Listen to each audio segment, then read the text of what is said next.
कि किसान मजदूर खेत मजदूर की कोई भी मांग मानने के लिए मोदी सरकार तैयार नहीं है।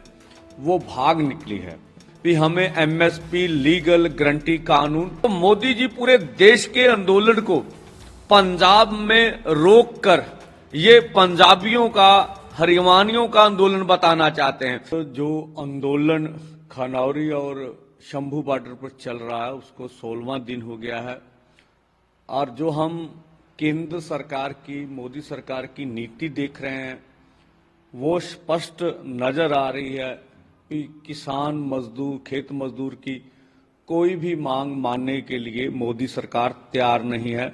वो भाग निकली है। अब उनका एजेंडा स्पष्ट नजर आ रहा है कि वो आगामी इलेक्शन के लिए तैयारी में जुट गए हैं। जिस तरह से आपने कल सुना होगा हिमाचल की सरकार में जो कुछ हुआ, चलो हमें उससे कुछ लेना देना नहीं है, लेकिन वो मुद्दा आगे लाकर जिस तरह से मीडिया से किसान आंदोलन को डीरेल करने का भी सरकार का कि नया पैतरा था और जो अभी जो हलके हैं दिल्ली के उनमें एक नई चर्चा छेड़ने की बात थी। तो मोदी सरकार को जो सरकारें चुनी हुई उनको तोड़कर अपने में लाने के ऊपर ध्यान केंद्रित कर रहे हैं। तो इसलिए हमें इस बात का खेद भी है कि उनको देश के 60 करोड़ किसान और 20 करोड़ से अधिक खेत मजदूर के लिए जो मांगे हमने उनके समक्ष रखी है उनकी ओर उनका कोई ध्यान नहीं है, कोई सोच भी नहीं रहे हैं। और इसलिए ये हम देश के किसान और खेत मजदूर को आह्वान करना चाहेंगे आज कि आप इस आंदोलन को आने वाले समय में ये चल रहा है, लंबा चलेगा और तेज करेंगे और इसके लिए आप तैयार रहें। और हम सरकार के समक्ष ये बातें फिर रखना चाहेंगे कि पूरा देश की मांग है, चाहे वो कन्याकुमारी से लेकर कश्मीर तक हो, चाहे गुजरात से लेकर महाराष्ट्र तक हो, कि हमें एमएसपी लीगल गारंटी कानून चाहिए। और अगर ये कानून बना देते हैं तो भारतवर्ष में जितनी भी खेती है वो प्रॉफिटेबल हो जाएगी और देश की जीडीपी में बहुत बड़ा योगदान खेती सेक्टर का होगा। और दूसरी बड़ी मांग हमारी खेत और किसान और खेत मजदूर के कर्ज खत्म करने की है। ये बड़ा मुद्दा है। ये देखिए आज भी दिन चढ़ गया, अभी से लेकर शाम तक 118 किसान कर्ज के कारण खुदकुशी कर जाएंगे। तो ये कितना बड़ा दुखद है। हर रोज किसान और खेत मजदूर 118 कर्जे के कारण खुदकुशी करते हैं। तो इसके ऊपर भी केंद्र को बड़ा ध्यान देना चाहिए कि ये आपका सबसे बड़ा ये किसान परिवार है। और देखिए जितना रोजगार खेती में है उतना रोजगार और कहीं भी नहीं है। जिस तरह से हमने WTO की नीतियों के ऊपर प्रहार किया था उस प्रहार को डीरेल करने के लिए जो नई बात उभरी है ये भी थी, क्योंकि इंटरनेशनल लेवल पर ये मुद्दा उभर गया। किसान आंदोलन की ये बड़ी देन थी कि हमने देश के समक्ष जो है कारपोरेट घराने की पॉलिसी रख दी और देश अब तैयार था कि क्या हमारे देश को विश्व व्यापार संस्था से क्यों ना बाहर आ जाएं। तो ये दबाव केंद्र सरकार के ऊपर था, उन्होंने अपना दबाव डीरेल करने के लिए इस तरह का कार्य किया है। और देखिए लोकतांत्रिक देश में जिस तरह से अब हमने खबर दी, अभी हरियाणा में हमने पहले आपको बोला था 50,000 अर्धसैनिक फोर्स वहां, अब जो इनकी रिपोर्टें आ रही हैं 70,000 लगभग 70,000 अर्धसैनिक फोर्स हरियाणा में लगे हुए हैं। हमने किसी किसान आंदोलन में अर्धसैनिक फोर्सों का इस्तेमाल किसान और खेत मजदूर पर करते हुए नहीं देखा है। अगर आपने अच्छा किया, महाराष्ट्र में इतना बड़ा आंदोलन हुआ, मुंबई में बड़े पैमाने पे लोग आए, उनका हक था, उनको आपने प्रदर्शन करने दिया, अच्छी बात है, यही तरीका होता है। जिस तरह से लखनऊ में स्टूडेंट्स ने बहुत बड़ा आंदोलन किया, ये भी आपने करने दिया, अच्छी बात है। तो भाई किसान मजदूर के ऊपर क्यों पाबंदी लगा रखी है? अभी आप लोकतांत्रिक तरीके से प्रदर्शन या हमारी देश की राजधानी में जा नहीं सकते, बैठ के शांतप्रिय तरीके से आप आंदोलन नहीं कर सकते, तो ये किस किस्म की रुकावट है?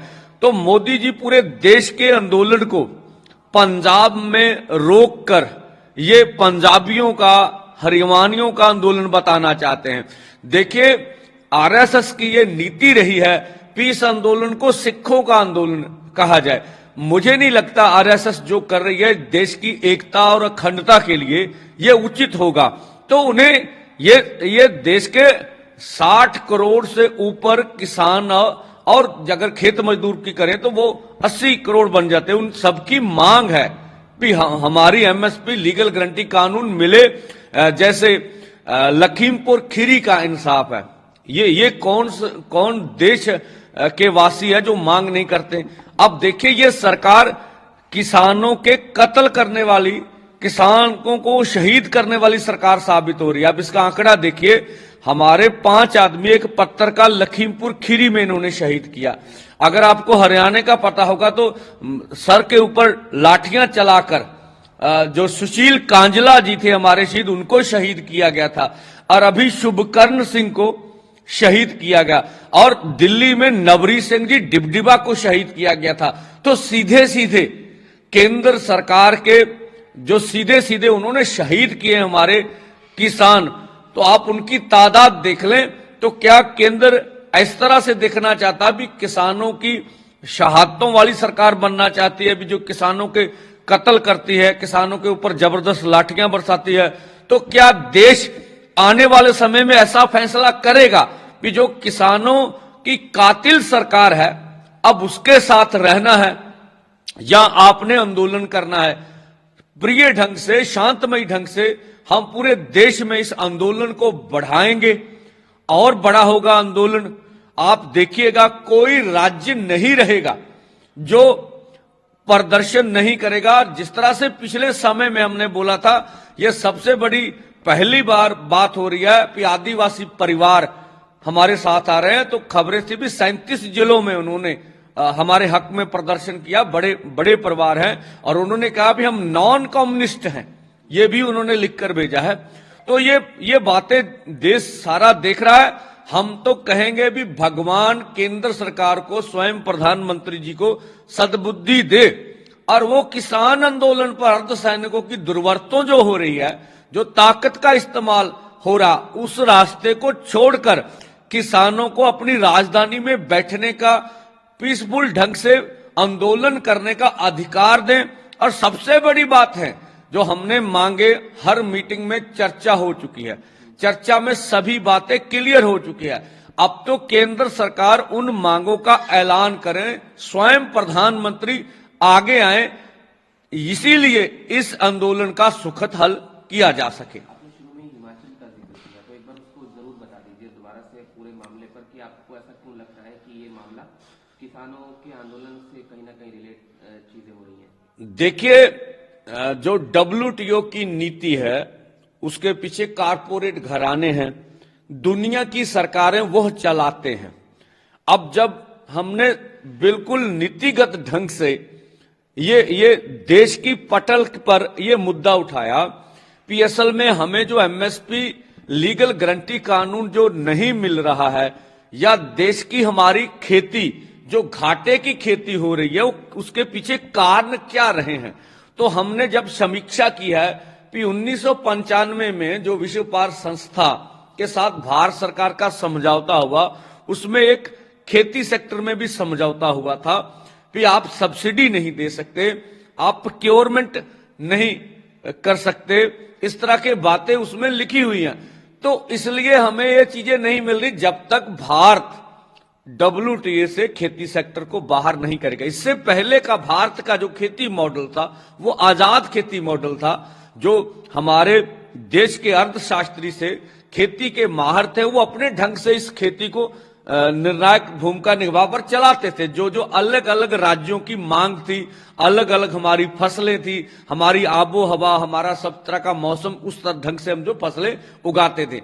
तो इतना बड़ा जब मुद्दा बन गया और पूरी देश दुनिया में उभर गया, और मुझे लगता है विश्व व्यापार संस्था भी घबराई होगी कि हमारे खिलाफ पूरी इंटरनेशनल लेवल पे जिस तरह से आज भी अभी आबू धाबी में मीटिंग WTO की चल रही है, अब वो निर्णय लेंगे आजकल में क्या करते हैं, तो वहां भारत सरकार के नुमाइंदे भी, तो उसको डिरेल करने के लिए किसान आंदोलन पूरी दुनिया में चल रहा है उसको डीरेल करने के लिए इस तरह का जो हिमाचल का प्रकर्म है हमारे सामने आया है, तो हमें लगता है कि जो केंद्र के जो ध्यान है, केंद्र जिधर ध्यान दे रहा, तो वो अन्य पार्टियों की सरकारों को तोड़ के अपने में विलय करने में या देश की सत्ता किस तरह से हासिल की जाए उसमें लगा हुआ है। तो हमने वो आपके देश के सामने वार्ता रखी भी केंद्र को, जो इतनी बड़ी आबादी है, देश की 60% से ऊपर किसान की आबादी है, खेत मजदूर है, उनके ऊपर ध्यान नहीं दे रही है। आप देखिए एक बड़ा हिस्सा हमारे दलित का,